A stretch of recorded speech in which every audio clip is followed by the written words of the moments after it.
January 5th, 2000.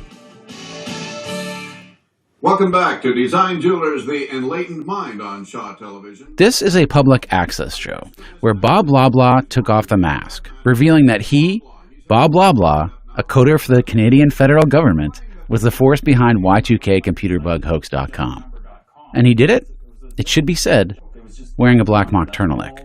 Very new millennium. But it became more than that. It was survivalist came out, religious people came in, about the apocalypse. It just morphed from a simple...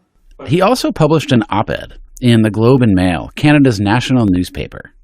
The headline? You got conned, and I told you so.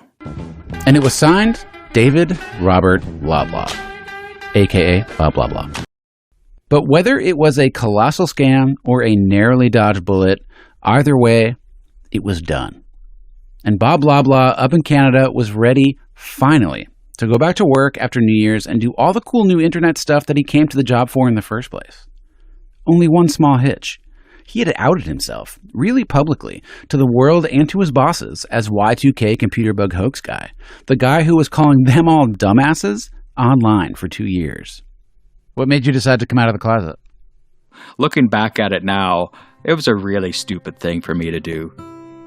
A few days later, I always had conference calls with my bosses in Ottawa. He's working remotely at this point, in his home office, where a couple days before, he had cracked a beer, watching his own prophecy come true at midnight. And so I was talking to one person, just a regular, doing updates of our various other programs that we're working on.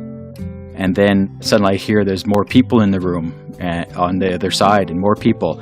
And there were a lot of bigwigs in there, and then they said they saw my article, and it was pretty much said that, we overspent on Y2K, and that my contract was going to be terminated. And then it was. I remember talking to them, and then I've 4 or 5 computer screens, and as I'm talking to them, I see my passcodes lost my feed to a couple of things I was on, and so they were electronically terminating me as I was talking to them. And I thought, wow, this is real.